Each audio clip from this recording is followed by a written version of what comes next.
welcome in to the NA Winter Open post-game show. As always, your girl Karma here, joined by the Mountain and Sean. How are you guys Thanks. doing today? Good. I mean, we just watched some Good. pretty intense Rocket League. I'm still high adrenaline right now. That was one of the better grand finals I think we've had so far this season. Granted, FaZe almost just choked and would have been an absolute breakdown, but they saved themselves some Twitter impressions, so that's good. Good for FaZe for closing it out in 7. I think that's a good step for them. Yeah, I thought it was an insane weekend. There were so many series to talk about. I think there's a lot we can break down. But before we do that, we do have a special guest that we're working on who will appear soon. His reputation precedes him, so I don't really want to give it away yet. I think I'm just gonna let him waltz in and just take over the show when he gets in here.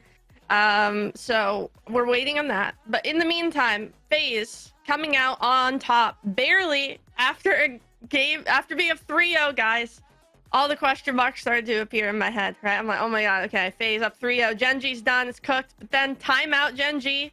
All of a sudden, 3 games the other way. All of a sudden, we're in game 7, grand finals, and FaZe able to scrape it out. So what did you guys see in that series? What were the gameplay like? What was FaZe doing right when they were winning? And what changed for you guys when GenG started to kind of call back, that championship prestige? Here they come again, and just ended up falling up short. I don't even think FaZe really started doing anything wrong necessarily. I think GenG are just an incredibly resilient team. I think mechanically, I think FaZe might have the edge in that matchup, but mentality wise and consistent team play and just trusting okay, this is our style and this is how our team operates. We're just going to keep doing that until we break through that wall. And I think that's why once the tide turned, there was that 6-0, 6-1 game from GenG where they just absolutely finally caused some cracks in the FaZe armor. I think the game 7 was pretty indicative of more so that FaZe finally got over the hump. They made it to a grand finals. The top 4 curse at least is, I'll say it's cracked for the moment. I won't say broken because we have yet to see FaZe really show up on LAN. But when it comes to them overcoming the top 4 hurdle, it was always about can they get punched and punch back? Can they fight over the resiliency of a team that's better than them? And I think going into this regional, obviously, GenG was the better roster. They've had the better results. They are the better team. But what FaZe proved, not only that they can build a lead, but when their backs are completely against the wall, they can score when the tides are turning, and they can score at will, which it basically seemed like in Game 7. So I think this was a story really of FaZe overcoming a lot of their demons, but also GenG didn't play their best Rocket League, and that should be scary as well because they took it to 7 when they were playing maybe their worst version of themselves yet so far in this RLCS season. Yeah, when bad Okay, GenG almost reverse sweeps the end of so what did 7. so what did you guys see that made them the worst version of themselves? What did you see out there that was like, okay, yeah, GenG aren't playing good? Is it just because they lost? Because to me, I saw that it was FaZe more implementing. I thought that they were the aggressors. They were the ones controlling the pace, and I thought GenG, who usually play this laid back, kind of chill counter style where they're very positional heavy, FaZe was just not allowing them to position because of how fast they were playing. So is what aspect of the game did you guys think that GenG was lacking today that made it, so difficult for them early on? I mean, I think they were just maybe getting read a little bit. I think FaZe were really on point. They came out of the gate hot. And I mean, the amount of saves that Mist made alone in that series was ridiculous. But Sip and First were both FaZe. We know are a team that their defense is their goal line save ability.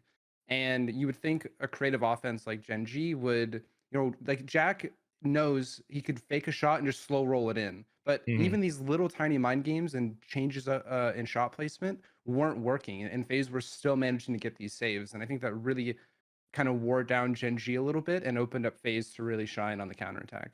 Yeah.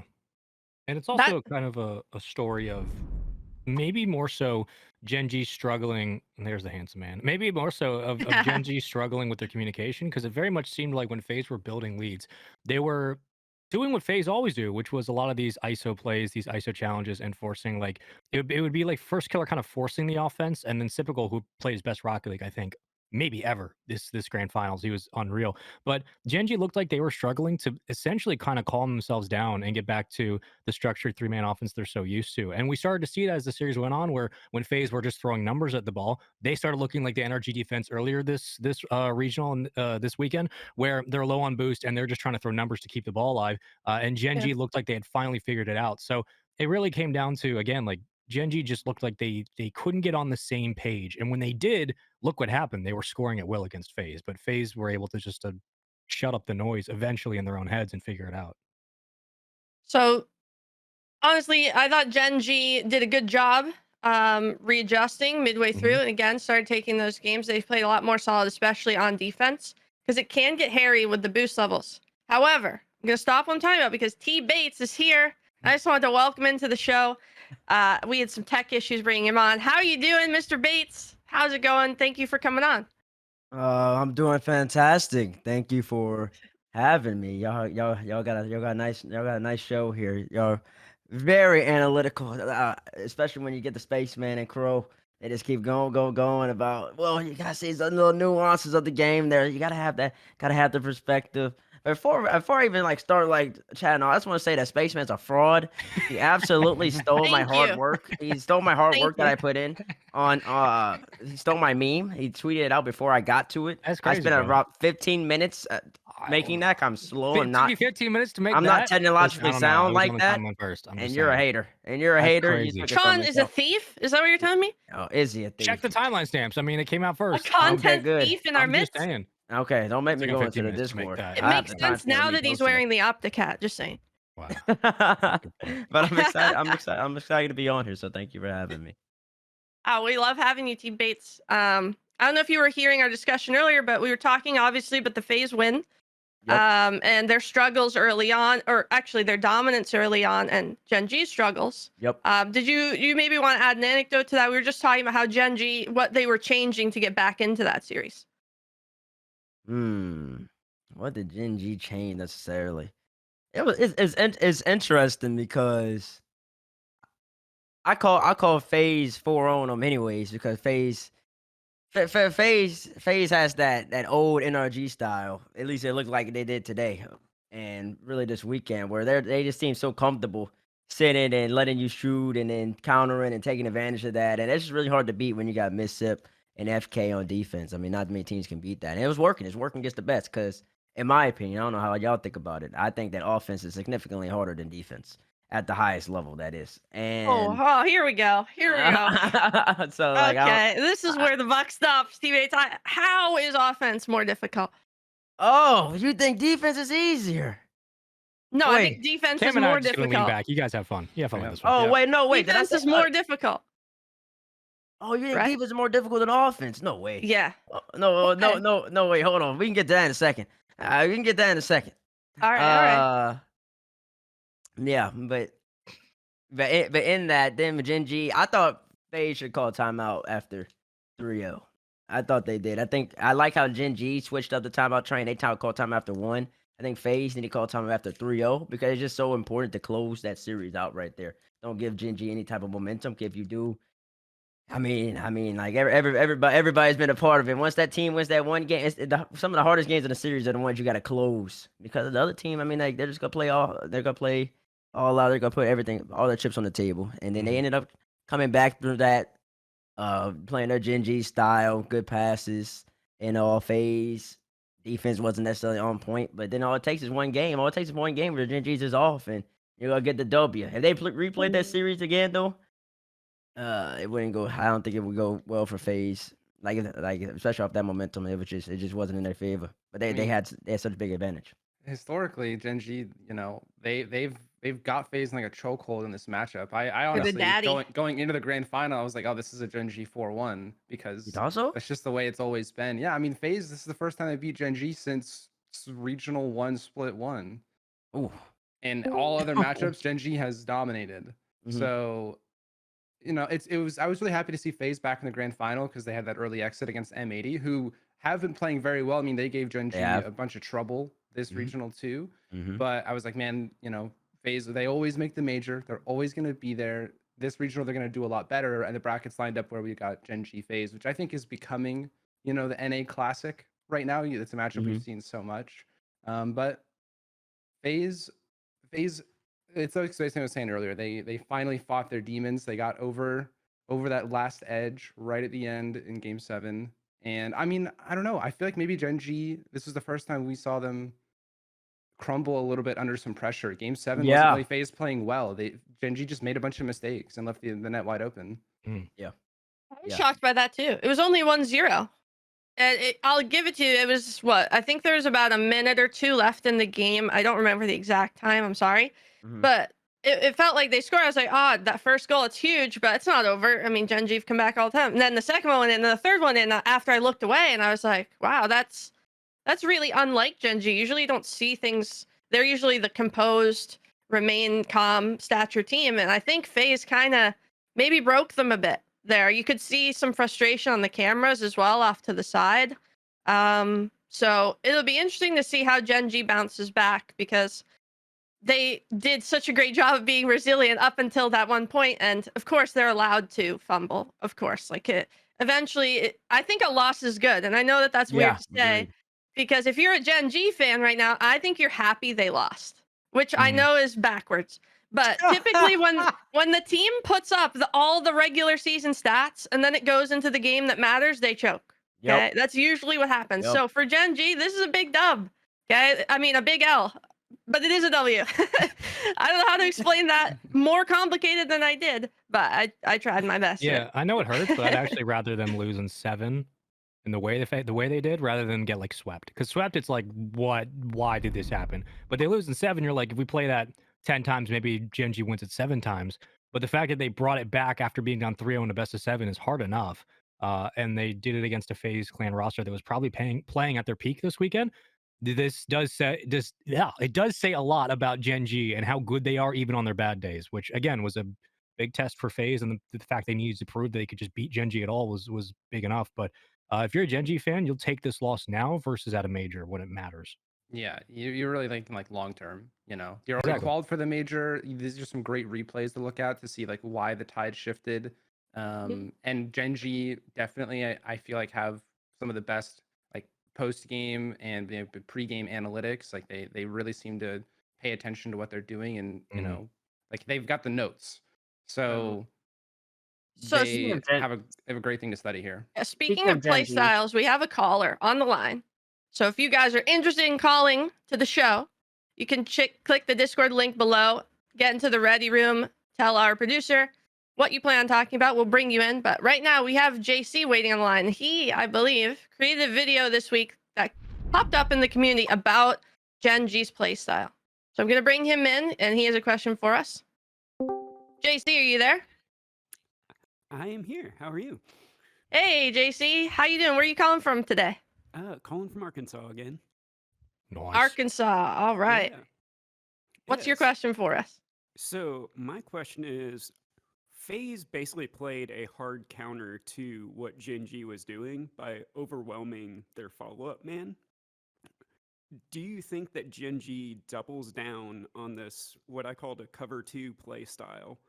Or do you think that they pick up a secondary style so that way they have something to play against that's a little bit more positionally advantageous against teams like FaZe?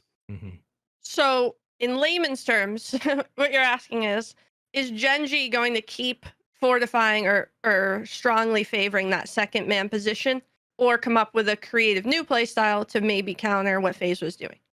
Yeah, are they going to try and get to the point where they just outclass with the style that they currently play? Or are they going to develop like a secondary plan that they can pull out to surprise some teams when they're feeling threatened, and then force them back into the play style that they want to play? Okay. Well, thanks for the call, JC. We're going to discuss this really quick. Do you want to give a shout out, JC? You did make a video. I just wanted to let you know that you could talk about that real quick if you wanted to. Yeah. So basically, if you go watch my video, I break down what I call systems-based Rocket League. As teams are playing more and more as teams, and instead of kind of feeling out the field as they go, as Jack put it, using your brain. I think Rocket League's going to get more and more into this team-based game and a little bit less solo play focused. And I just go into the thought process of how this is developing, and then give some cool names for some basic formations that teams are using. So that way, Yeah, we I can thought have a good time. Yeah, talking I about thought it. your video was really awesome, and I appreciate you calling in. Thank you. I'm gonna move you down so we can discuss. Have a good day, JC. Cool. Have a good one. Yeah, so guys, he made a really interesting video about playstyles this week, and I think JC's main point here is to make it simple for everyone. Do you think GenG is going to make a counter style? Is the meta going to shift now to play styles and countering play styles, or are we still at this point now where GenG feel like maybe they slipped up and their play style still works if they can just continue to do that better? It's a good question. Yeah. That's tough. I mean yeah. I'll set the stage, and then I'll let Tbates' expertise and Kronovi's expertise pick this one apart, because that's a good question. But let's break it down. This very much falls in line with kind of how SSG used to play back in the end of RLCS X and the start of the 2021 season, where SSG were a very pass-heavy offense, 3-man up at a time. And when he's talking about the 2-man zone, usually defensively, that leads way into transitions down the field, what he's talking about is, one, you have like a goalie in the slot, and then the 2-man zone leads to somebody running point and then somebody else kind of filtering through the midfield. That's really how a lot of teams have operated their offense ever since kind of SSG, Envy, looking at early Shopify when they were dominating North America. That's really how they orchestrate a lot of their offense. Very similarly to how you see like in the NFL now with like pass heavy offenses where you have a stellar quarterback who can run with the ball, and you're saying, well, is it really just going to be a one-man option, or can we play as a team around this? That's how the offenses of North America have evolved over time. You've been looking at stellar players like First Killer, even looking now with the transition out to apparently Jack, Chronic. Everybody on GenG can play individually if they need to break the play down. It's no longer just about, we have 3 up at the midfield, 3 up defensively. You can peel one person off and let them run point and ball chase. You can peel one out to the midfield and let them kind of circle around as an island and get rebounds. It's an ever-flowing chalice for really how a lot of these teams will play. And I don't think it comes down to a conversation of, does GenG need to change? Because that implies that they're not doing something. Really what we've seen GenG do so far is that they've been winning against a lot of teams by playing a very orchestrated 3-man style. And their offense has evolved when they've needed to, because when the offense breaks down and they can't find one another, they can't find quick rebounds, what do we see them do? They ISO a lot, they challenge the ball independently, and they win those contrasts, and they get it back to their teammates where they hit a baseline, get back to where they came from, and they start finding one another, especially in transition. So counterattacks have always been the big thing with GenG. They've also been, just historically so far in North America, one of the best teams at finding one another on passes. If that is the case, if that is their baseline on their worst day, they're very good at passing to one another. Every team at this level inherently has an ability to get away from their quote-unquote preferred play style and then play individual Rocket League like we see FaZe Clan do often, and then they try to work it back to what they know best. So the idea of like zone defenses and offenses, or just the zone spreads where it's a 3-man in the box, or you're pushing it out 2 and try to swing one out on an island and create a play, that exists independently of the play style a lot of teams already have. So I don't think it's a conversation more about, does GenG need to do something? Because again, that implies that something isn't being done. GenG is probably going to continue winning with the style they have anyway, which has very much been a 3-man heavy offense. If it breaks down, they're good enough individually just to do it on their own and then get back to the 3-man offense. That's my take. I think what JC was saying was that I agree with what you're saying.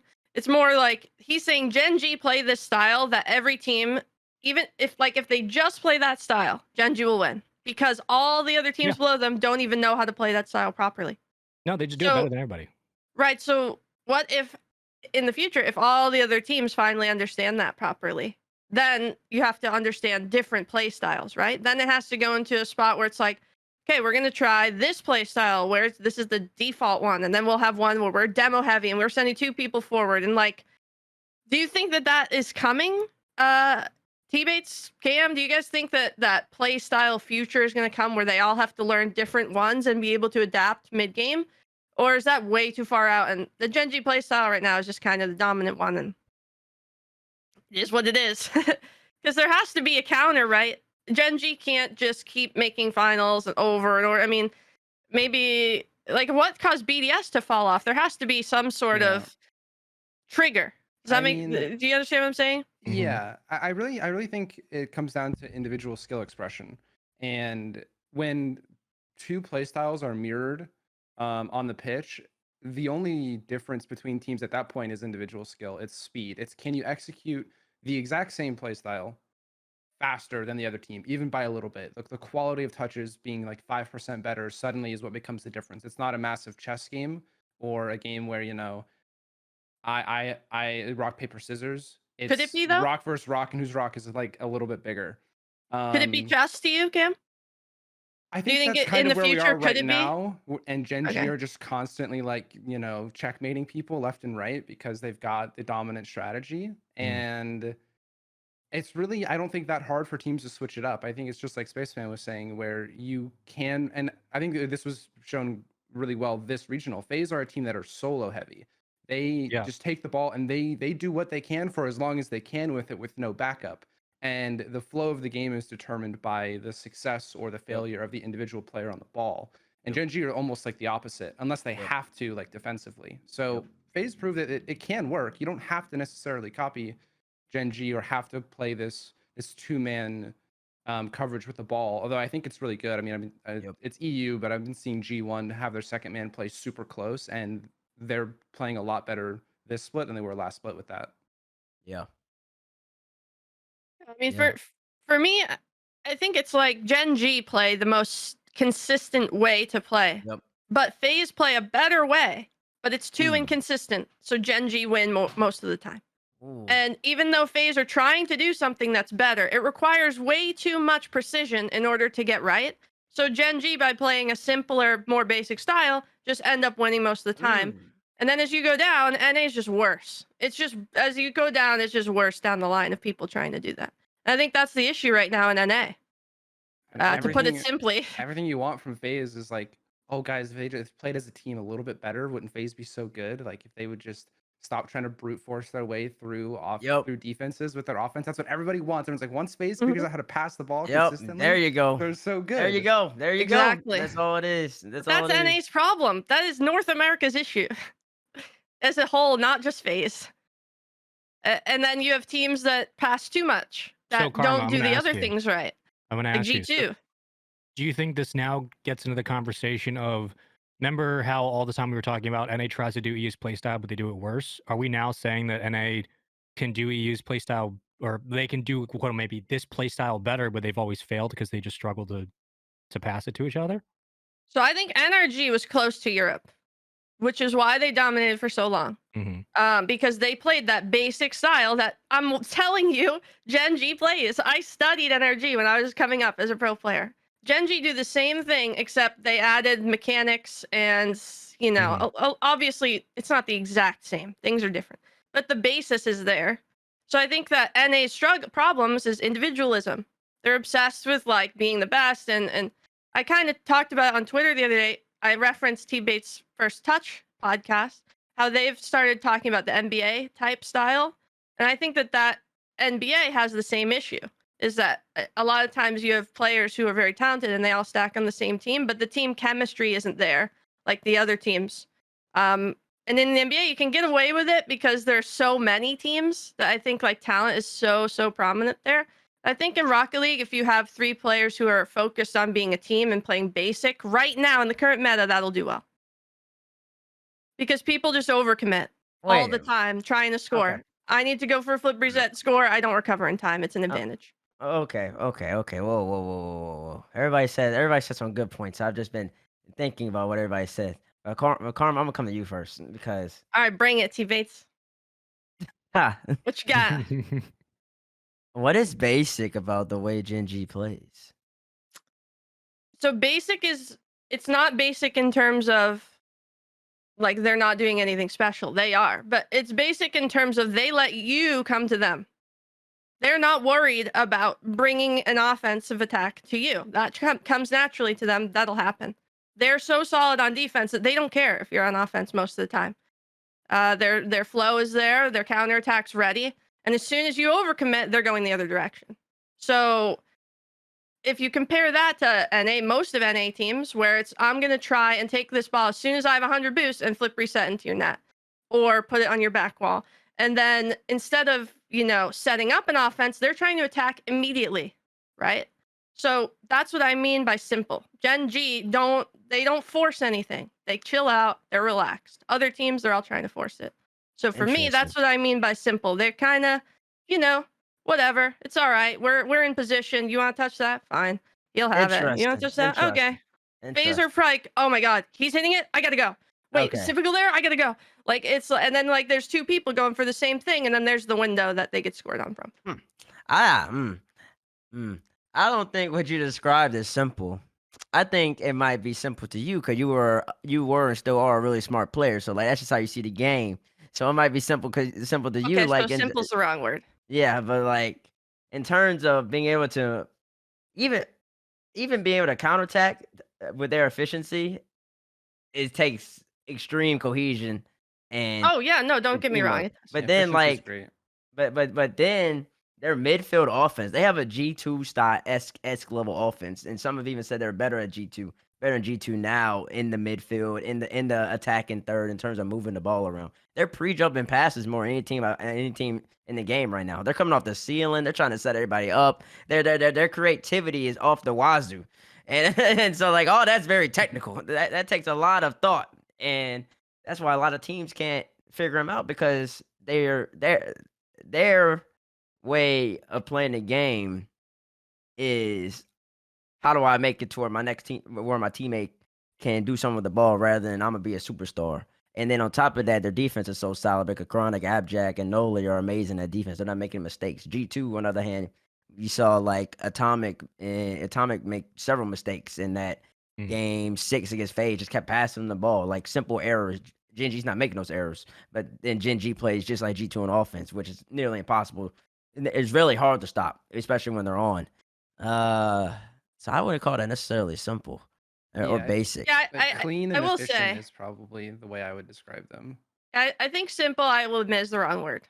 Okay. But when I look at what teams are trying to do, like in the field of play that aren't GenG, it's overcomplicated. So the only way I think to describe GenG is simple because they don't overcomplicate things. Okay. Yeah. Does that make sense? Yeah, that makes sense. Okay, and then to go to JC Hammer's point, I don't think that GenG's going to need to change their style at all. I think that because I can't remember whether it's Crow or Spaceman or you, Karma, who said that it's just the right way to. It's just they have the most consistent style. Like the way they play, the way they approach the game. That was me. Gonna net the most W's. And FaZe, for example, and that's why I'm gonna call them the Gospel Kumbaya 2.0 because the way they played this weekend, even today, it's gonna work like one out of every about 5 times, one out of every about 6 times. They're not gonna be able to sit on defense like that and win games all the time. It gets eventually in some point of a tournament, you're gonna concede goals. It's impossible. And like what FaZe do, what other teams need to do is, and Crow was talking about individual skill, and that's what it's gonna come down to. If FaZe, who has a higher individual skill, higher individual ceiling than GenG, implemented 10 to 15% more teamwork, more passes. Like alone today, they had opportunities. They would have swept them. It wouldn't have been close, but they didn't. No argument from me there. They didn't want. They didn't want 5% more. They didn't want to do it. They just wanted to solo every single time. So you have that great individual talent that's keeping you alive against this team. But I only saw one pass in 7 games. Really, Preach, Tbates. One pass. Oh, that's all you gotta do. Implement 10 to 15%. Just try to look for your teammate, and you're gonna end up beating those teams. And then you're gonna see teams like GenG who don't have that same mechanical ability. That's when they're gonna start struggling. And playstyles Rocket League. I mean, you can have. Rocket League is just not as that complex yet, or maybe the map or the boost amount, the map size or the boost amount, it caps people to having like true play styles. Eventually, at some point, if people are maximizing the way team Rocket League should be played, like a GenG, then if everybody's playing like that, it's just going to come down to who has the better individual players. So where when say S, you get that opportunity where Daniel has to solo, then rather than going for a solo, he takes out 2, hits the ball to the left wall, and some other great player follows that up, and then they pass that off, and like there's like a GenG ball on like a higher scale. So yeah, I think you just got to come down to individual skill at that point. If you're in the room, I'd kiss you right on the forehead because you are exactly right. I have a big forehead. I mean, you got some competition right here. No, there's no comp. Are you sure about that? I'm positive. All right.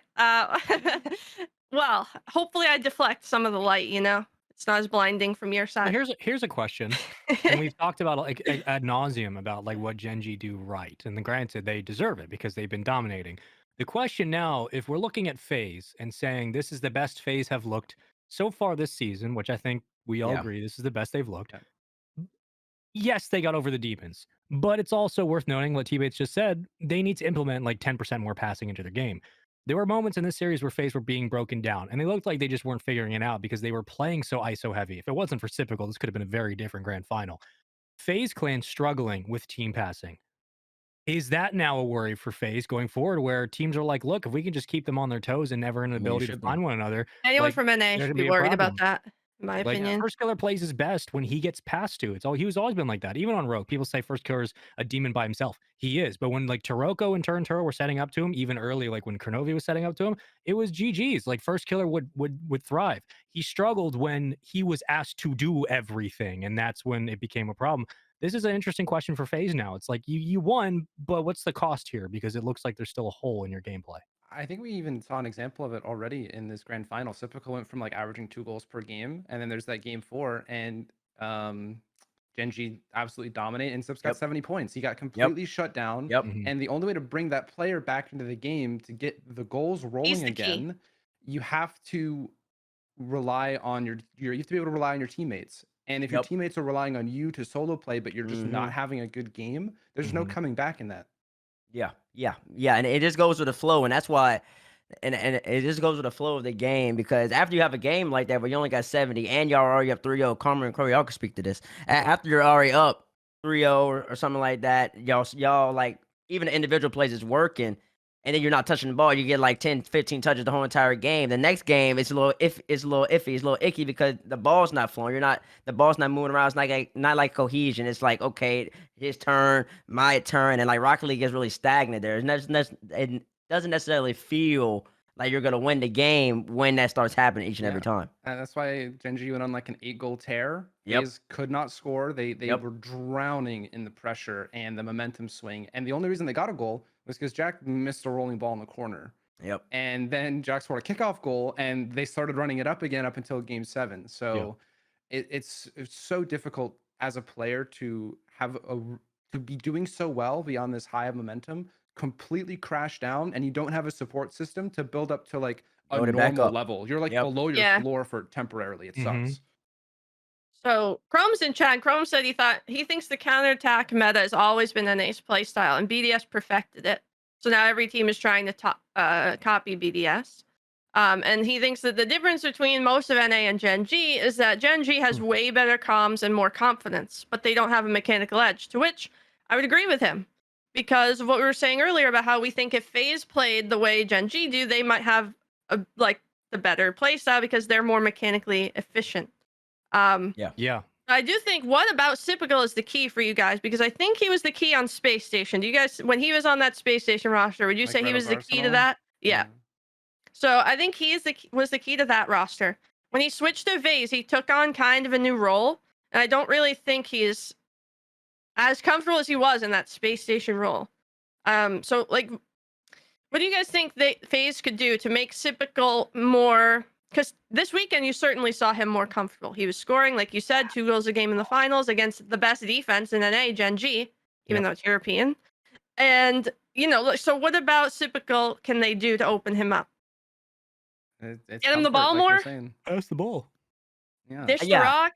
I think and this is just gonna be First Killer's next evolution. We all know First Killer is top 5 in the game. A lot of people would say it's best in NA. They'll say top 3 in the world. Wherever they want to put him, he's in there. He's up in that conversation. This is his next evolution, though. He's got the squad. You got Nick Costello, one of the best defensive players to ever play this game. And then you got Typical, who is arguably the best player in the game in, what year was that? 2019? 2019, 2020? 2019, 2020-ish. Like, arguably the best player. Like, you have the squad to win. Now, if you're First Killer, you got to figure out a way to maximize them. And that means you got to get less touches to do so and just be really efficient with your touches to make sure that they get their touches. their touches, and that's what you got to do. And I think that's where like FK needs to take his next part of his game. And I think he was doing that to a little bit to a degree. He was playing more defense today than I usually see him doing. But then again, they were all really sat back there. But FK was playing more defense than typical for him, especially with having those two on the squad. So it's just about making sure like they get their touches. And if I gotta go from getting 50 touches to getting 30, but then Sip goes from getting 35 touches to 55. That's a good day for me. I know I'm gonna be really efficient with every single one of those touches, and I'm gonna make sure that he gets his, so he's always in the flow. And it goes back to what Crow was saying. It's just about making sure that you can get back up to that normal at least, because you're gonna have those high highs, especially if they're camping net again like they were today. But then if the camping net isn't working, you're gonna have the lowest of lows. And if you're FK, if you're really one of the best players in the game, you gotta make sure that your team stays around that normal. Because I mean, mechanically speaking, you've had Noli come on FT. He said they're the best team in the game when they're on. Like there's no question. Like individual skill, they're the best. So you gotta make sure that happens. I think that's FK's next evolution. And Sip always, to me, has been one of the most efficient players in the game. And that's kind of weird to say, but just if you went in and watched just his point of view of his games, given his situations all the time, he usually makes the most out of every spot he's put in. Sure does. Which is really, really rare for players. And it's something that I've always respected very, very highly of Typical, who I've looked up to for playstyle-wise when I was struggling with playstyles. So even though he's not popping off all the time, he's still one of the best in the game. He's just not talked about right now because FaZe is struggling. But don't get it twisted. Well, I mean, Big Sip fan here. I think we're talking about FaZe now because of Typical right now. I mean, again, like he's the MVP of that grand finals. And the thing with Typical was that even looking back to maybe the SSG days, like they were such a well-oiled machine. That was one of the big roster changes that just kind of broke, I think, a lot of people's minds, because we're like, you have the championship caliber roster right there. What's going on? When it was AJ, First Killer, and Typical originally on FaZe, the problem is that you basically have kind of like a quarterback who's trying to get acclimated with the squad in Typical, and then you have two stellar wide receivers who are just running routes, and you're like, well, the routes are great, but the quarterback's got really nowhere to put the ball because there wasn't a lot of passing. I should have added the ing after that. There wasn't a lot of passing with that FaZe roster. Like it was basically AJ and First Killer handling their business, and Typical got flamed because he's made defensive mistakes. That's really his biggest weakness so far for Typical, is like he never wastes a possession. He's efficient as hell, but sometimes defensively he makes some mistakes, whether he commits and misses the ball or whatever. But the benefit of having Mist on this squad is that Mist is one of the best midfielders of all time in the history of Rocket League, and Typical still has made some mistakes defensively, has looked way more comfortable on offense, and he looks like he's trusting himself to be the Typical of SSG that we saw a long time ago. And I think that's thanks to Mist being a solid two-man at midfield. So there's obviously benefits here for FaZe. I think they're a mechanically better team than GenG, but GenG play a style of Rocket League where you would take their team play with the level of mechanics they have over a team that's more mechanical but less teamwork oriented. You just would. They're just 100%. Inherently better. So yeah, like FaZe and Typical specifically, Typical looks like he's playing more comfortable. He's trusting himself, and that's credit to FaZe getting him more involved. That's why passing's so crucial. We're not hitting on it because we want to be dumb about it and saying, you need to pass the ball. We're saying it because when you do, you're giving Typical a chance to really contribute with his effectiveness and his efficiency as a player upfield. He rarely will take possession of the ball in the offensive third and not do something smart with it, whether it's off the backboard, setting up a teammate, or going for a shot. He's very good about knowing when to pick his shots, and he looks like he's comfortable. I think First Killer should do what Vatira does with his team, which is almost touch the ball last. There you go. That's literally it. Just let your teammates go forward, and then when you have the striking shot, you have the window to score, you do your crazy crap you like to do, double flip, reset, backflip, musty, whatever. But this whole thing where you're obsessed with being on the ball and sending it in all the time and starting to start stuff, that's not how it's going to work. It's just not. And I'm sure they know this. But for you, the audience, you guys have to understand, right? You can't just brute force your way in with mechanics all the time. You have to work the ball now into a setup where ideally your most mechanical player gets 100 boost when the window's there. That's the whole goal. If First Killer's on my team, that's what I'm doing. I'm flying around the field 100 miles an hour, and I'm looking to demo someone as soon as I know First Killer's behind me and setting up him in the best percentage chance that I can that he scores a goal. If I can remove a goalie, if I can take the boost away from a defender, my whole goal is to get First Killer the ball with 100 boosts, and that's it. Yeah. I think that's tough for people. That's tough for people to accept. I hated it. I had to do it on my team, and it blows. It sucks, but you can win really easy doing it.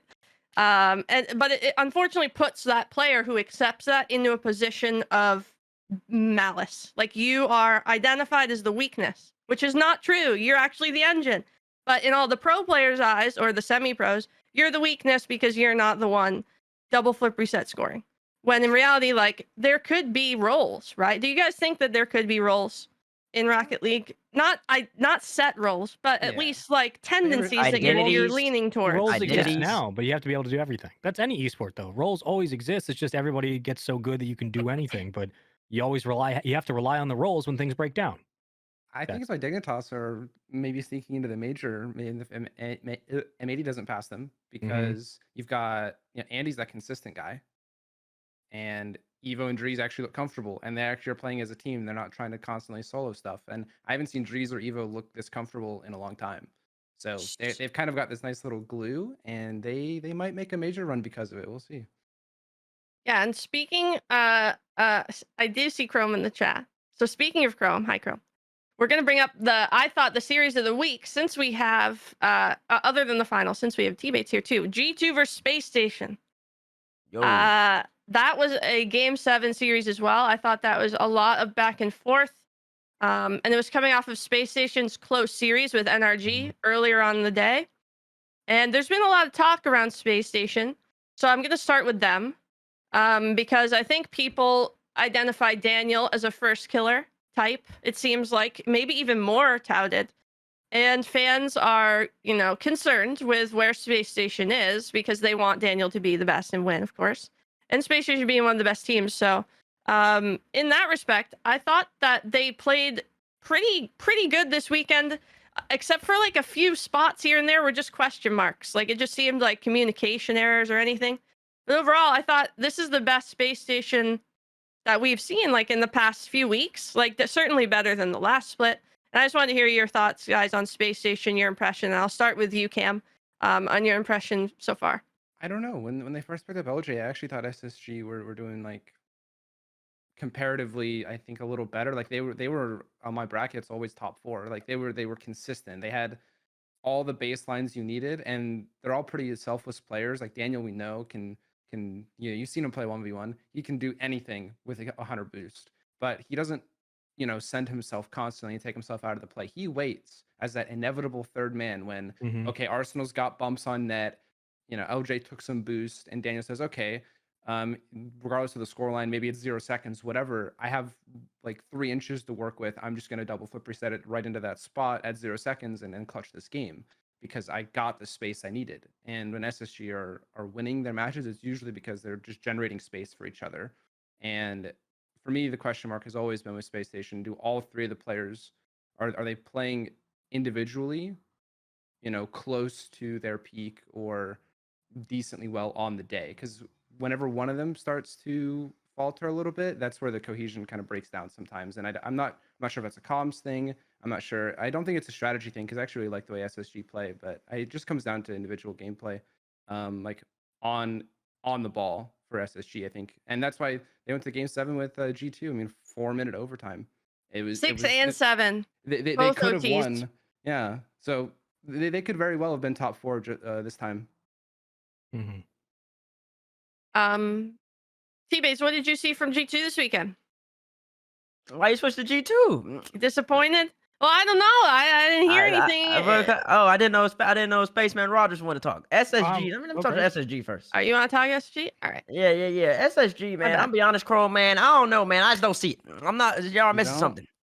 Yeah. Y'all are missing something, Chrome. I don't know. I don't know what's missing though. Cause when I watch SSG, it just y'all don't give. Y'all are about to win. Y'all are missing. What's missing? Yeah. It just misses like. Is it confidence? I don't know. It's weird because they're not playing bad Rocket League. They're not playing bad Rocket. They're doing like everything solid. They're just not exceptional.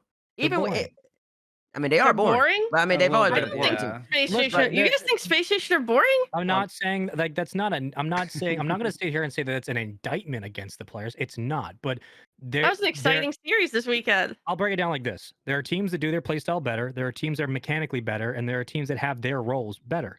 they're a very pedestrian team. Look, they're good enough to maybe get top 4 consistently, 100%. Are they good enough to win a championship? North American Rocket is crazy. I'm sure it's possible. Probably not.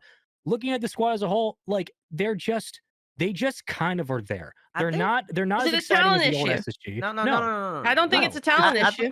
I think they're falling into a V1-ish trap, but they're better than V1. Yeah, they're way better than V1. It just feels like they're not gonna win. Like V1, I always felt like even when because they made second at the London Major, and I just knew they weren't winning that. I just knew they weren't. Like I'm like, oh, they hit their peak. They're not gonna win though, and it just feels beast mode equals Daniel in that way. But then Arsenal and LJ are definitely better than Com and Torment in my eyes. But even then, the skill level of all the other teams have increased. So they just feel like they're gonna be this year's V1, where they're gonna be really solid. They can contend. They could even make a grand final, and they could even win a regional. But when it comes down to the majors and the world championship, I'm not seeing it happen. Yeah, they feel like a team that would have been absolutely amazing in the start of RLCSX. Like they feel like a team that's out of time currently. Like it's good. There's no question. But the big thing with V1 was like out of time. What does that mean? So like out of time with this roster? No, well, yeah. So like what I'm saying is like this is a squad that if they had existed, whether it was the state of Rocket League, the way it was played, or just kind of the way things were back in the start of RLCSX and the start of that grind, this is a squad that if they were together and they're like them now got transported back then, they'd probably do really well. They'd probably be winning a lot of regionals.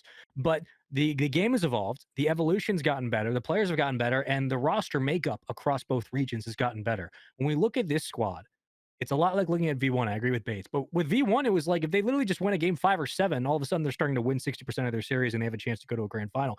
With SSG, yeah, game 5, 7, sure. But like I don't see it consistently where I look at them and I'm like, I am excited because they are showing me something I haven't seen from them yet. I know what I'm getting from them when I watch them. And that's the problem. They're very one-dimensional. So you guys, the ceiling for SSG not as high as a ceiling for give me a team. G2.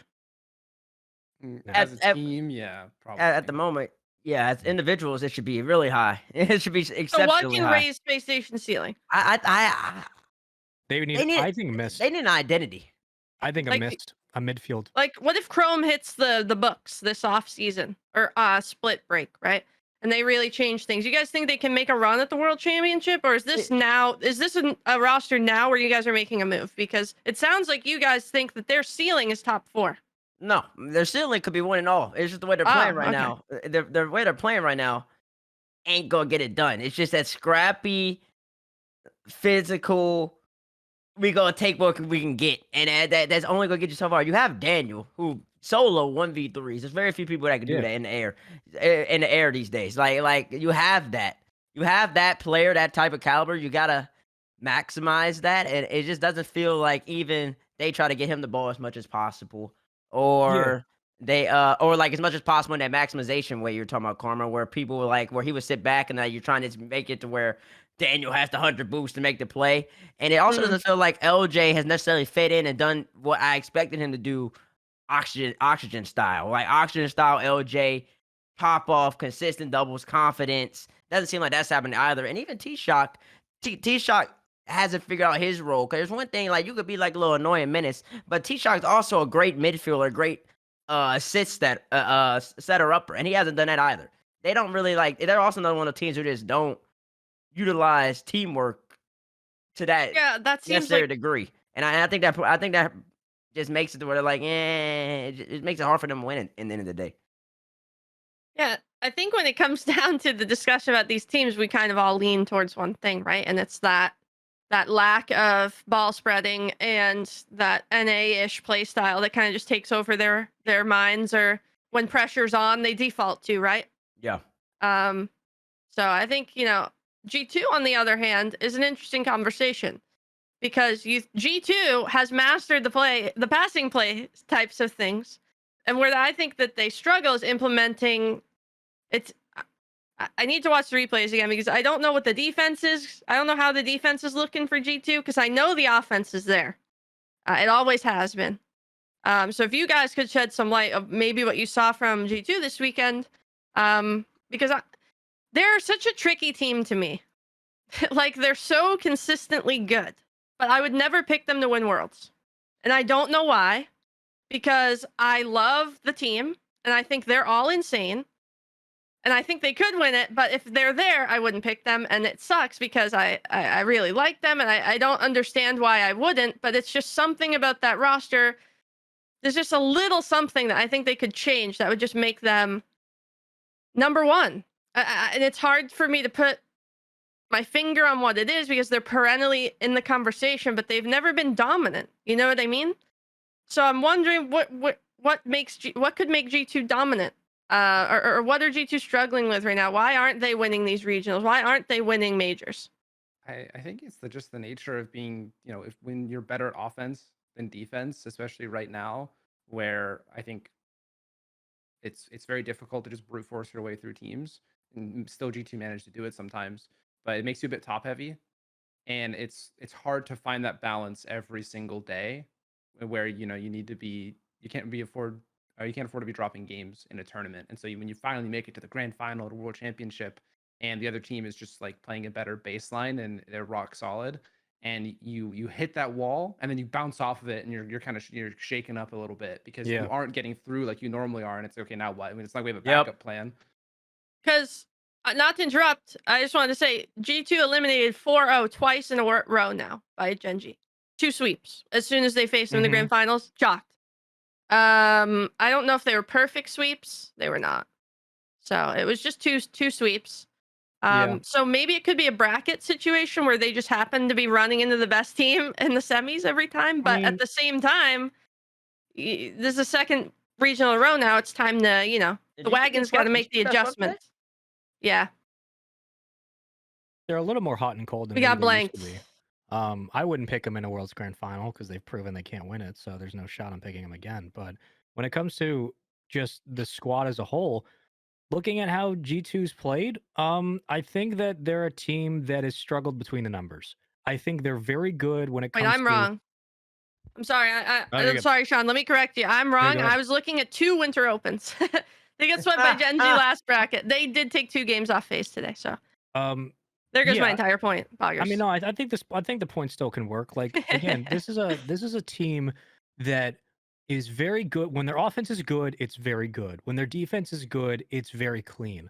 But the problem that they have is that when you get into like a grand finals against BDS, where BDS are like at the time, we're fundamentally like the most sound team on paper and in game, G2 has always struggled with the bulk of the chapter of their book. They've had great intros with their offense. They've had great closing pages with their defense, but they have struggled with the story in between. They have struggled between the numbers because they just look like when they're out of rhythm, they are so dry. They are like the Sahara. They cannot figure it out. But when they're on, they're scoring at will and their defense does enough for them to win most games because they have one of the best 3-man up offenses in the history of Rocket League. It just, they never seem like they're able to, they're 99% of the way there all the time. And then when it comes time to have that 1% that actually does a lot of the heavy lifting in game, in series, when you're not scoring and your defense is doing most of the work, how do you keep yourself in the game? G2 has always fallen flat. And that's the one thing that they still have an issue with, is that are they mechanically better than every team in North America? No. Can they beat any team in North America? Absolutely. But they have struggled to prove that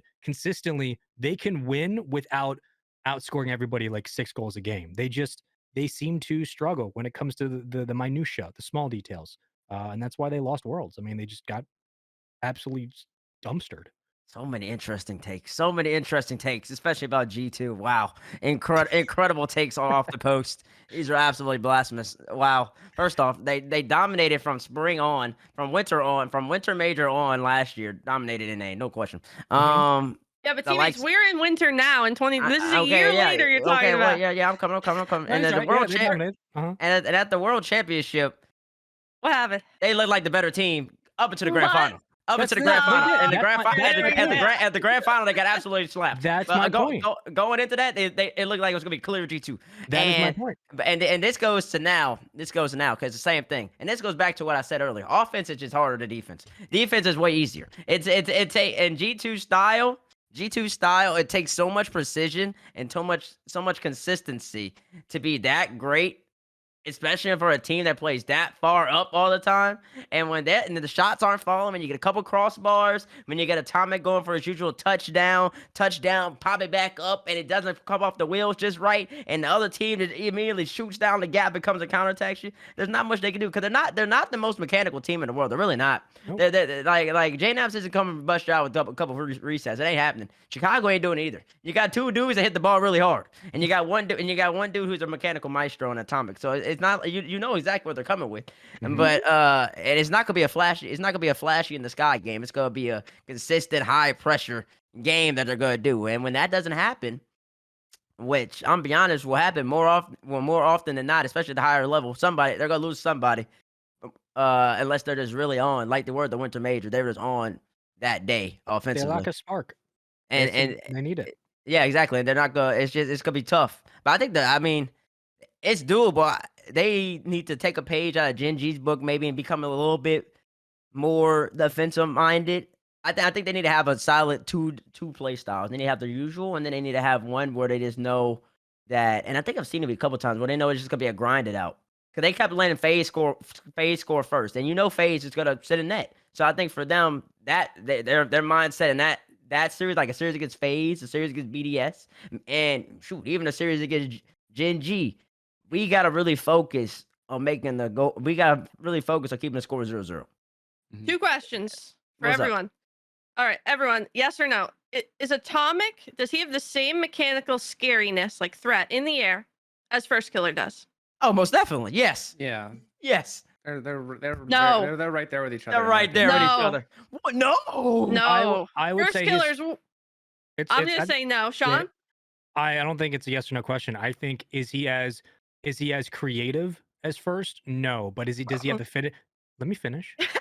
He's lost his breath. Is he as creative as First Killer? No. Does he have the finishing prowess that First Killer has? Yes. So it's not a yes or no question. I agree with that. Yeah. That was kind of the question. So the second one is if offense is harder than defense, then why are G2 losing? Their offense is the best in NA. The defense. Because it's harder. That's why they're losing. They're getting if offense is harder and they're the best, shouldn't they be winning? No, because defense is easier. Defense. Yeah, if you're the if you have two roads. So you're saying the hard road and the easy road, and you're better, but you still pick the hard road. Okay, so defense is way easier, right? But they still struggle with it and lose. And you're saying that G2. But the teammates, this doesn't make any sense. I'm confused, man. I don't know. So if defense is harder than offense, shouldn't the best defensive team be winning everything? Defense is easier. No, because they might not have a good offense. They so might not have a good offense. Defense is easier, then why are teams losing because of defense? If defense is easier, why? Because they can't score because they're not good offense. There's a reason. Say like who's 16 right now in NA? Who's 16 right now? Is it like Koi maybe? Optic maybe? Like there's a reason teams like I can't say Dig because Dig's been doing some offensive things. Top 16? Yeah. Optic. There's a reason teams like, for example, like V1, maybe don't have beast mode. Yeah, Shopify for a little bit. Yeah, Koi, NRG for the longest. There's a reason they can compete with the best of the best, like the G2s and GenGs and all that. It's because defense is easier. It's way easier to. No, it's not. You went down the wrong road, teammate. No. I'm going to right, bro. Hear me out. It's way more simple, especially at the highest level, to know about rotation, to know that on defense I have three, especially when I'm in net, I have three objectives. Hit the ball to the right corner, left corner, or just straight up down the field. I don't really have to be too precise with that cut. Typically, my other teammate is gonna understand that I need to be in a position to follow that hit. Okay. So and then on top of that, especially when you're at the highest level, you only need about 12 to 20 boosts to save a shot. You don't need 100. But then even when you get demoed, you spawn right next to the boost anyways. So you got that internal clock in your mind. There. You got your internal clock in your mind. Okay, wait. So say for example, FaZe, like Mitch just died. He just respawned. It looks like he said, oh, I got 1-2 seconds boost right there. Let me grab it fast. I'll be able to get back. And while G2's doing all that, they have to keep the pressure going. And they have to be so precise. If they hit the crossbar, counterattack. If it gets 50-50, then they both and they go for a pass, counterattack. If they go all three commit, it's really in their net. So you have to be so perfect on offense in order to score against the best of the best. These are 2,500 level players. You don't just score easy goals on that. Y'all know that. And you gotta like really take them out the game to score. And that's so difficult. And then you combine that with the fact that a clear or a sink or like a clear off the back wall especially, or a clear in general where you have a little bit of a speed can go right down straight to the net, and a team has to still account for that. Defense is significantly easier. It's not even close to the same ballpark, because and that's why like counterattack. That's why EU I think has traditionally been winning against NA, because they've mastered that. They've mastered that style where they can just like really play solid defense and then counter you, and they still have boost. It'd be one thing if the map was a little bit bigger and if you got demoed or something, you didn't necessarily spawn so close to the boost, so then you had to make a decision. So rather than that 1-2 second internal clock is actually gonna take me 3 or 4 to grab the boost and come back, I got hustle back to get back there. It'd be different then, but it's just really hard to boost starve a team at this great teams at this level. I'll be watching and like I've fallen it.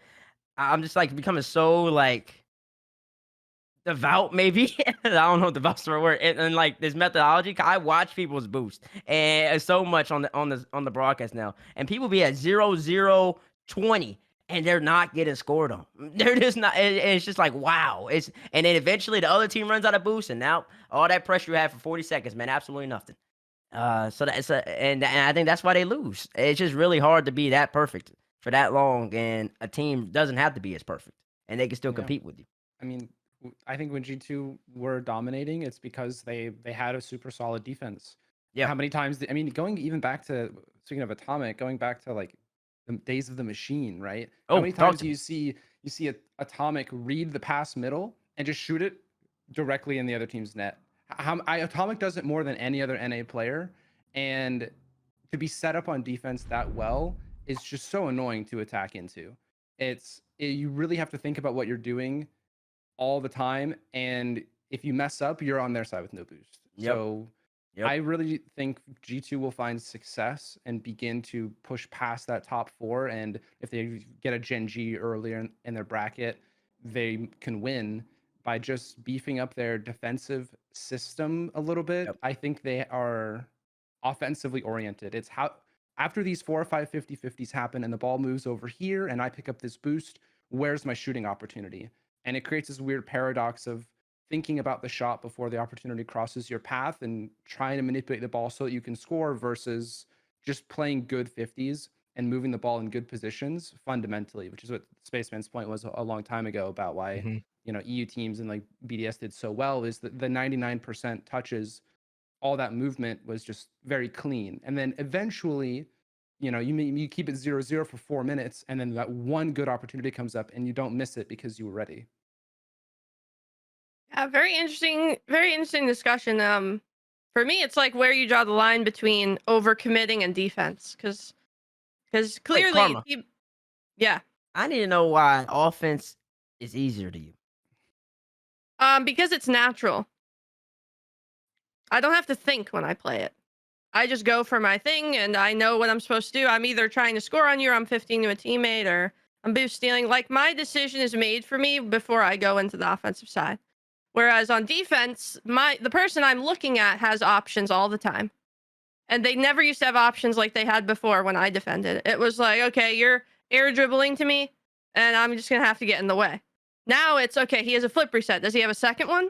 Is his teammate bumping my teammate? Is the pass open? There's so many options that you have to cover now as a defender. I just think it's more difficult than it ever has been. And because because offense comes naturally to players, such as like twos like Beast Mode, Daniel, you can name a ton of offensively talented players. On the other side, you can't really name as many defensively talented players, because I think it's an under-respected art form. And go ahead, Sean. I have something quick I want to say. Feel free to cut me off anytime. No, you're good. I think the defensive standouts like Torment and Vatira stand out much more in conversations like this because of how well they play defense. But it's also worth remembering that everybody plays defense all the time. Immediately off kickoff, you're like, but not well.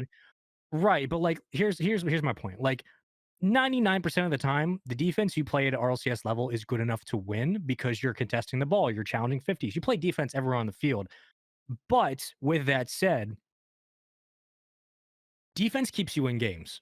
It keeps you alive in games. Offense, however, is literally the way that you negate bad defense. And you could say, yeah, well, it's the way you defense, the way you negate bad offense. But teams that are great at defense, when it comes to transitioning that and turning that into good offense, if they struggle, they always lose, no matter how good they are on defense. Perfect example is NRG this weekend. NRG's defense with no boost this weekend was insane. It was nuts how great they were at putting a hand up, getting just up in the air That's to not challenge all it, defense is, etc. though.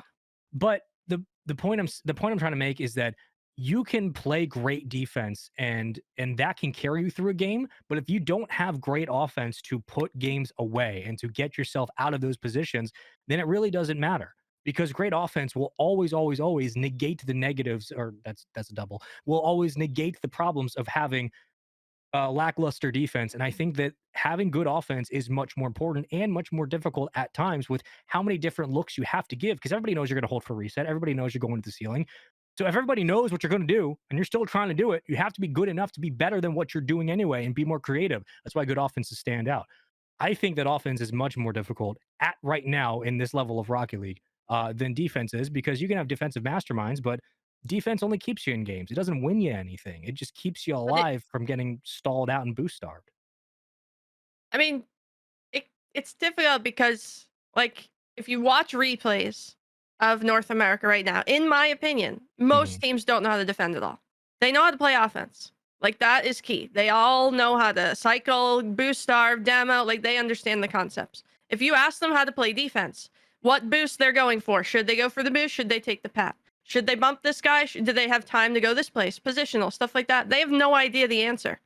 Well, do you So think if you go up the ladder, Uh-huh. okay, maybe if you're talking to G2, then my opinion kind of sways, because what Tbates and you've brought up are good points where you can lose the game on offense by overcommitting just like that. Right. One bad 50, one bad decision, you give the ball away and you can get counterattacked.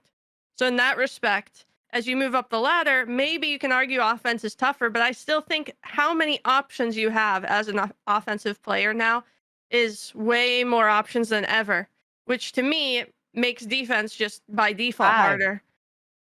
I agree. I agree with you if it was a ones or twos. Like ones or twos, people are exceptional because I mean it's just one less person on the field. So and then like the reset becomes that much more catastrophic. I think that now, like in threes, everybody's got that general sense of okay, he only has about 70 boosts and he started air dribbling a third away. What's he gonna do? One reset? Come here. I'll challenge you. I'll throw a hand up. Oh, you following me up, and it's just that simple. It becomes that rinse and repeat. And twos is completely different because you can't just throw a hand up. Your teammate might not be back. And then ones especially, you also just can't throw a hand up. You gotta really be thinking about how do I stop this kid who's coming at me right now. And threes, just throw a hand up, get in the way, bump him, interrupt him, slow him down. My second should be following. And I think when you also say when you watch the replays, I think a lot of people just don't know how to play Rocket League, even at higher level, So I'm talking about offensively and defensively. So, but I think that more people just understand the basic premise of defense and threes about just contesting. I think is true. More so, and I think that contesting just brings you that far. And then when you get to like the phases of the world, when they really know how to contest and everything, I mean, at that point, what do you do? I would say. And this is something that I just really hope they do. I really test out. I'm interested to see if they ever help this game evolve like the NBA or the NFL such do, where you add a 3-point line or something like that. And in this, it would be you add 25 more boost in a 3v3 game. So we have 125 boost, then offense in threes becomes a problem. Cause now that's crazy if that happens. Cause now you can't gauge. So when Daniel jumps from a third of the way. A hand up might not work. And then he's going all the way up to the ceiling rather than like going up and then like he has to wait. He's going to have extra 25 in the tank. He can go all the way to the ceiling, pitch it off, then he can also fall. That becomes free play almost. So then offense becomes easier and defense becomes significantly hard. And I think that goes to your point about people just being individually more talented. But at the moment, you kind of got that flow, that feel of, okay, he can't really do anything. I mean, I have a teammate behind me. That teammate's going to follow up. Bang, bang, bang. It just becomes rinse and repeat on defense, while on offense, you got that clinicalness is there. 125 boost would be interesting. I'm not going to lie. I like that idea, toying with it right now. But to head towards probably our final topic of this of the show, excuse me. I'm going to talk about the 2 teams that we touched on last week that made roster moves but didn't. The oops moment this offseason. And Sean's team that he has right on his head, Optic Gaming. We're going to start with them. Yes. Oh no. I quickly wanted to talk about this because I think it's important. So 2 teams, V1 and Optic, were both teams that were making roster moves last second at the window. Both roster moves ended up falling through. And prior to this split, both teams were in the top 8/major conversation. I believe V1 went. Am I wrong about that? I'm sorry. I should have that. I believe V1 were at the major, and since then have both failed to make top 8 once. And both, I don't believe, have even won their groups yet. Both teams basically are struggling. And I just wanted to ask you guys, do you think that the roster moves in the offseason, even though they didn't go through, they were made public, and players, I've talked to the players, they thought that the roster moves happened. You know, how big of an effect does it have on not only the team, but, you know, obviously the results and individual, you know, playing together? Cam, can you speak to like what it's like to have a difficult environment going on outside of your team while you're trying to play? When all the difficulties are on the pitch, it's fine. You know, that comes down to character. That comes down to, you know, are you a leader? How do you handle stress? That can be on you, whatever. You can figure that out. When the problems show up in the contracts, in the roster, that is where all the doubt finally gets in. And I don't think these rosters will ever be the same. Yep. They're irreversibly damaged, in my opinion. And I think we will not see this version of Optic. We won't see this version of V1 for much longer, unless they magically find some success. And I really want to give credit to the players, because I think current Rocket League players have incredible mentalities. They're very strong, but this is something that is very difficult to get over, because it's a trust thing. At the end of the day, comfort really matters for like your star players. You need your star players to be comfortable. Yep. And now you need 3-star players on a team to really win a championship. And that's the only reason people compete, is to win championships. People aren't signing up and signing to orgs to be a top 8 team. So you have to trust every single step of the process. And when you find out, oh, hey, actually, you know, we were going to get this guy because we trust him more than you, and then you could go over there. It was just such a mess. And I think it really messes with people's mental in those tough moments, in those game 5s, like the V1 Koi game. You know, the mental resilience has to come through in that game 5. And I think, you know, Koi are rebuilding, and have been on a massive losing streak, but they're starting to get a foothold in like trusting each other. And I think that really that's just the difference in that game 5, is Koi trust each other more than V1 do right now. Yep. Yeah, very well said. I think so. Obviously, you guys, Tbates, do you think roster moves are happening potentially for these teams, assuming nothing changes? Yeah. In terms of results, like you know what I mean? Yeah, I don't know what teams do. I don't know what's gonna happen though. I don't know. I don't really understand the whole roster moves fiasco. Anyways, I would assume Beast Mode would just leave V1, but that's just crazy. Cause why would V1 ever let Beast Mode go? That's like MV letting Atomic go. Like, they're not gonna do that. No, but they did. But they almost did. They shouldn't have. They almost did. No, they did. The Envy let Atomic go. It made no sense. Oh, Envy. I thought you were. Yeah, and I went on FT right when that happened, and I said, I don't think y'all want to win. And sure enough, they didn't want to win, because then they merged with Optics. So they didn't want to be here anyways. I don't even get that. I don't even get that. In terms of what Crow was saying, the rosters were chalked, especially Optic. Optic was gonna be done. Optic's done because you have this young player, you brought him on. Y'all really didn't have a bad split. You finished 6th or 7th. And NA, I mean, I know it's tough because it's really comfortable right here with only 5 spots. I say only because some regions don't have a spot, but 5 spots in NA, that's tough. and especially with teams moving over. And you have your team captain and Slater, he's tweeting out saying, I really believe in you. And he's probably saying in comms, and then you find out you're trying to get moved. They're trying to shop you. And that's going to mess with your mental. And then that comes in when you're in big matches. when you're thinking like, do they really trust me to make this play? Oh, but if I mess this up right here, they're just thinking, oh, we should have got rid of this guy. Like that's always in a young person's head. That's even in grown individuals' heads. For V1, Calm, you're getting rid of your identity, your face. Beast Mode's your best player, but Calm is the guy who's doing all the trash talking, the loudness. He's always been like a part of that system. You try to get rid of him, you're never gonna be able to get that team synergy back because the way V1 plays is very team oriented. At the highest level, to have that much commitment in terms of that demo play style and that much efficiency with it, and to know that we're just trying to really maximize beast mode again and again and again, and we're gonna play this really defensive style, like that takes a lot of trust in one another. And when you mess that up, there's no coming back to that. You're not gonna be able to reach that same level.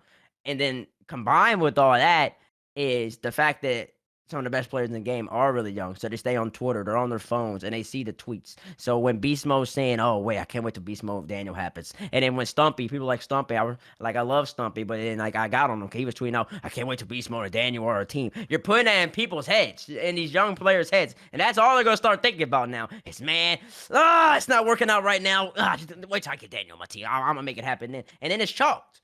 Because rather than be focused on the issue that's right in front of you, the issues that at hand is that we need to figure this out right now in my squad. I'm already thinking about 2 steps down the road when the next transfer window happens. Can I team with X and X? And that just messes up the whole dynamic of a team and the system. And I think that's a major problem in the game right now. It's just because people are just too quick to leave. They don't want to just stick it out and be professional and try to figure it out, even though they have the rosters to make it happen. And I don't think either of those teams come back. Now, for the roster moves, like you said, Karma, I have absolutely no idea, but I'm sure some major trade will happen, and I'll just be mind blown that Daniel somehow gets out of SSG or Beast Mode leaves V1 somehow, and they somehow team, and it's maybe even FaZe picks them up. I'll be like, I don't even know. I'll just be in disbelief when it happens, but I'm sure people are already thinking about it. Yeah, I mean, people that have a roster move saved, the closer we get to the World Championship, it worked out for BDS last year. They kind of peaked early at the beginning of the season, started to struggle, said, all right, we played together for like 2 seasons, but it's not working, so we're gonna switch it up. And then it took some time, took them this whole and they got Seiko. Yeah. Which made no sense to me. They flopped with their first event with them too. They did. But then they won Worlds out of nowhere. Not really. They won when it mattered. Yeah. Oh, They kind of just got hot. But I mean, it is interesting because of the scenes. I don't like to use the word immaturity, but I mean youngness, I guess, youthfulness, impatience. It's immaturity. There's a lot of impatience and want to be the best and want to win and want to be on the best team. And when I sound old, but when you're young like that, that's how you're driven. It's how you want to do. But there's a lot of benefits to staying as a team. And and on that point, Karma, I think it's exacerbated. I think it's exacerbated. That impatience, the immaturity is amplified by the fact that only 5 teams, that the majors, they're so limited, and that you already know, like for NA in particular, especially the way GenG came out, 3 spots are locked up. And it's the three spots are locked up every time. G2, FaZe, and GenG are all the major. Every single time, it's 3 spots. Unless they just forgot to play Rocket League. They're all going to be there. So you have 2 spots. 2 spots for 8 teams. I mean, and it just becomes like, oh, it's not working. And then for a lot of these teams, it just becomes a lot. You really want to make that major. That's where you prove your worth. And once you're at the major, and y'all can attest to this, I mean, once you're at that LAN, sure, you have your favorites, but anything can happen. Like, these aren't teams that are off. Like Fury, for example. Fury might not make the major, but they can, like, if they were at the major though, they hit their stride, they could win the major. But they're not there, so it's not gonna happen. So like it's just like once you're in that position, like SSG could potentially win a major. Maybe not Dignitas, but like you get my point. Like there's teams that aren't gonna be there that if they were there, they could have a chance. But then those stories don't happen. So then now everybody's just trying to make that arms race, trying to figure out how do we make the best team possible so we can even play the LAN. And I think that messes Rocket League as well.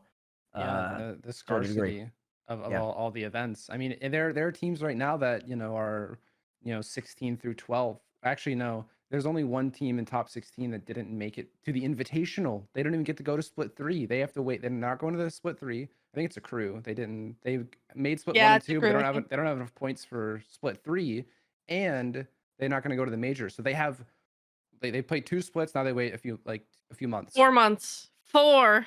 Yeah, it's like a little under 4, so. but it's like almost exactly 4. And when those are your options and there's no support underneath this system, I mean, we will always harp on it on the show, but some kind of bubble support system circuit, something underneath supplementing RLCS would be so important to teach people that they don't have to change things because they've only got like 1 or 2 shots to make it.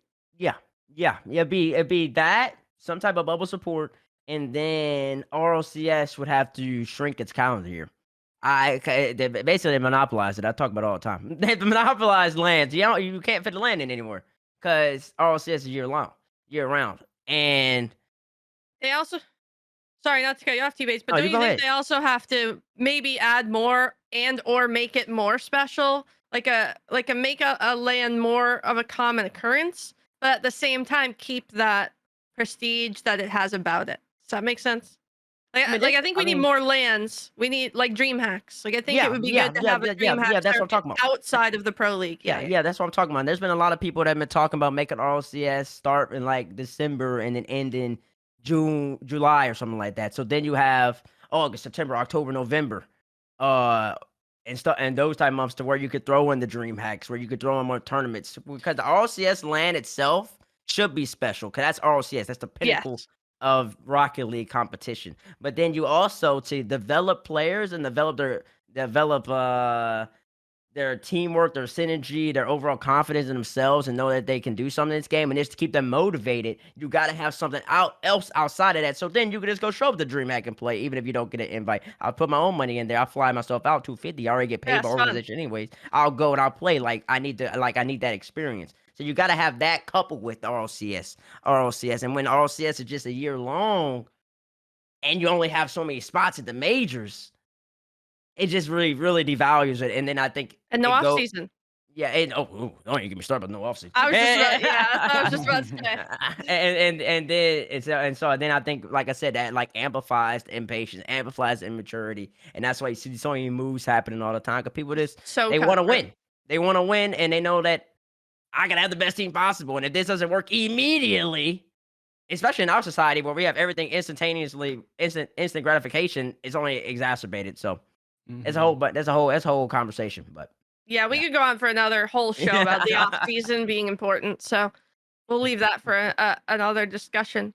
But yeah, Tbates, I want to thank you for coming on today. I think we're gonna wrap it up there. Quick show.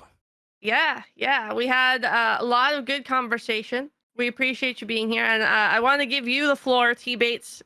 Give yourself a shout out to the people listening, where they can find you, just in case maybe they haven't heard of you yet, which I would find shocking. Well, I'm a loudmouth. I scream a lot, even though I feel like I don't scream that much. Don't think people listen to me. My name's Tbates. I am currently a law student, if you don't know me. I do first touch and RLCS stuff, and I really love this game. And I had an absolute grand time being on this podcast. Y'all are so insightful, and podcast show. Y'all are so insightful. I love hearing different opinions on things, and you're very analytical. And I really do appreciate that. I really appreciate y'all even giving me the opportunity to come talk. It means a lot to me. And Spaceman, next time I'm on, because I hopefully can come on another time. Maybe you'll say more than 2 words, because you were just down there listening. It was me, Crow, and Karma. We were carrying. All right, bro. It's an important month. I'm listening. Like I'm taking it in. Well, at least you know now is an important month, because you've already taken my work. Don't even start. Socially appropriated my work, and I don't know what else to say. I don't know. But yeah, I've had a grand time, and this is really fun. So. It was a pleasure to have you on, Tbates. We loved having you. It was nice adding some fire in and to the analytical discussion. So we appreciate it. And until next time, guys, make sure to follow Tbates on Twitter at T3. Oh, yeah, do that. I'm really close to 17,000, and my birthday's in 2 days. So make that happen. Hey, that's what I wanted to say. Happy birthday, Tbates. I got leaked that it was his birthday soon. So hope you don't mind me saying happy early birthday. Oh, thank you. I appreciate it. From everyone here, we're gonna wrap up. Thank you guys for watching, and we'll be back next week with our EU post game show after RLCS, and we'll see you then. Have a good night.